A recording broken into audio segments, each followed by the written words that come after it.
Hello and welcome back to another episode of Behind the Brains podcast. I am Mayur Avaria and today's topic is very interesting and I'm excited to share it with you guys. So stick with me till the end because you guys gonna love it. So in this episode, we are going to talk about number 1, what Spotify did which led me to create this episode. Number 2, what does this mean to the content creators and podcasters out there?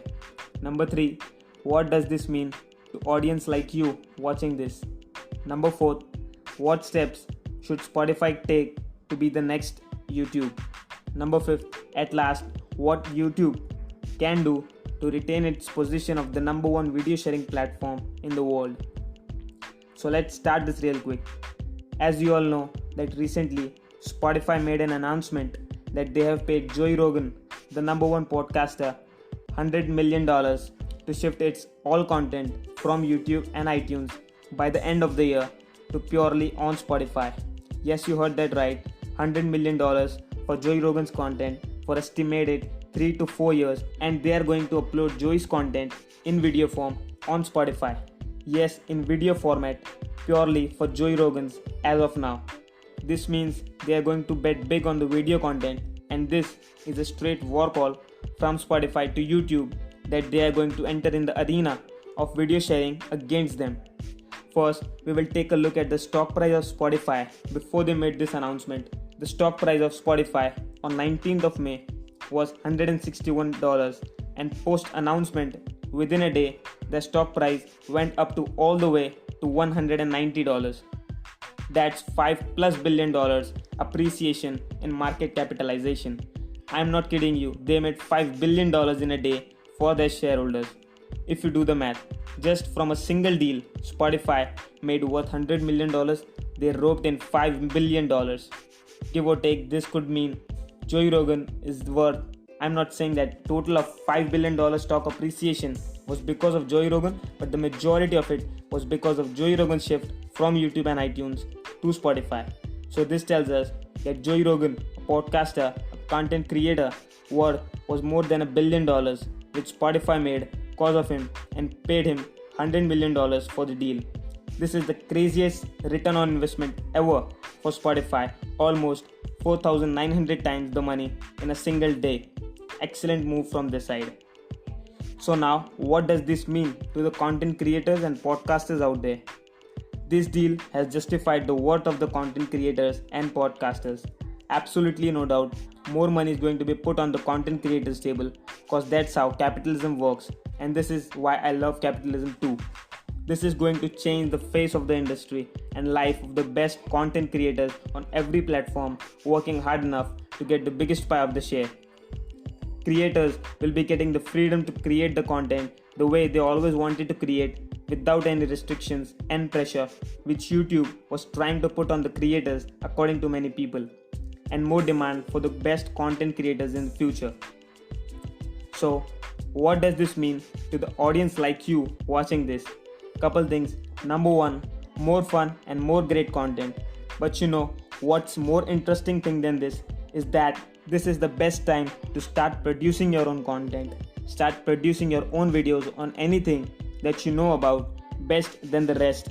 Don't just bump into this for the sake of money, but if you genuinely wanted to start and maybe thinking of starting one for a long time, but you don't know when to start and how to start, just try and give it a shot now.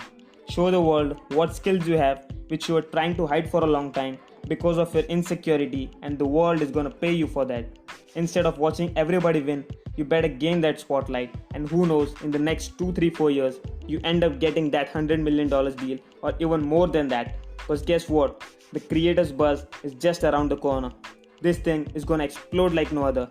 This thing is going to be more and more interesting as the time goes by. So start building your own audience from today instead of trying to be one of them. Start building your own brand. That's how you will stand apart from the crowd. Be your own boss. And if you are not selling anything on the internet, then you yourself are being sold every time.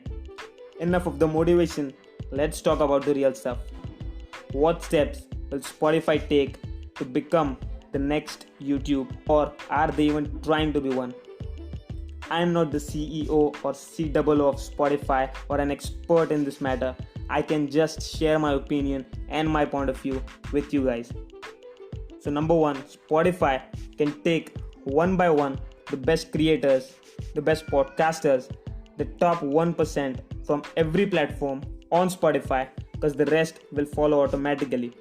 Because we all know the 80-20% rule. The 80% of your revenue comes from the top 20% of your customers. Same goes here too. If you have kings by your side, then you win the people they have. You don't have to win everybody, you just need the top 1% and the rest will follow. Number 2. As we all know, Spotify is the number one music streaming service in the world. What if Spotify starts approaching the famous music artists to launch their music video on Spotify before even putting it out on YouTube? Man, this could be the scariest nightmare ever for YouTube if this really happens. Cheers, again more money for the music artist as well, because they are going to benefit from both the sides. And by the way, this is not going to happen overnight, but I love when David like Spotify goes against the Goliath like YouTube. But you know what? YouTube is Goliath for a reason. So let's look at what YouTube can do in the meantime to retain its throne of the number one video sharing platform. Number 1. One thing, one move if YouTube plays can kill the competition for the next 5 to 10 years is, as we all know, Alphabet, which is the parent company of YouTube, has more than $100 billion in cash reserves. I don't know the exact amount, but yes, they have more than $100 billion in cash. They can just simply buy Spotify, which is worth $35 billion as of May 24th, 2020. And the game is over there.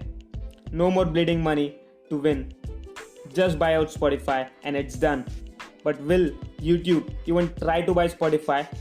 I think there's 99% chance that they are gonna do this, because YouTube is very smart with the game.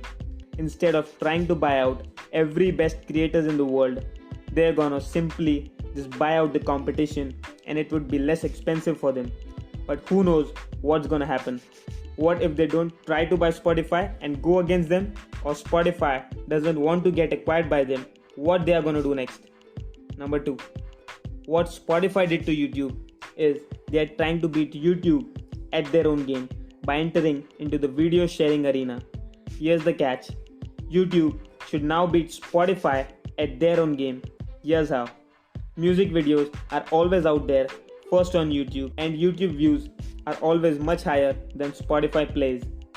They can just add an option below the video to listen to the full song on their own platform, as more people are on YouTube than Spotify, and let people create music playlists on YouTube itself.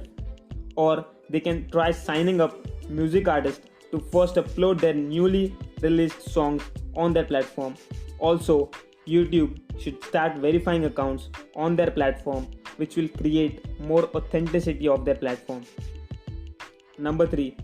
YouTube should now wake up and realize that David is just around the corner and want to go against them.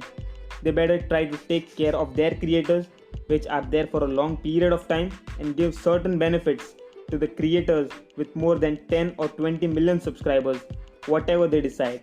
Or the shift won't take long and YouTube will just can't figure out what's happening and just chilling, thinking they're too big to fail. But that's what Kodak, Nokia, Blockbuster and many Fortune 500 companies failed to realize and went out of business. With that being said, thanks for sticking with us all the way till the end. I hope you enjoyed this episode or got some great insights from this announcement. If so, share this on every social media platforms. Also, don't forget to subscribe us on Apple Podcast, Google Podcast, Spotify and YouTube. It's Mayur Avaria signing out from Behind the Brains podcast. See you later.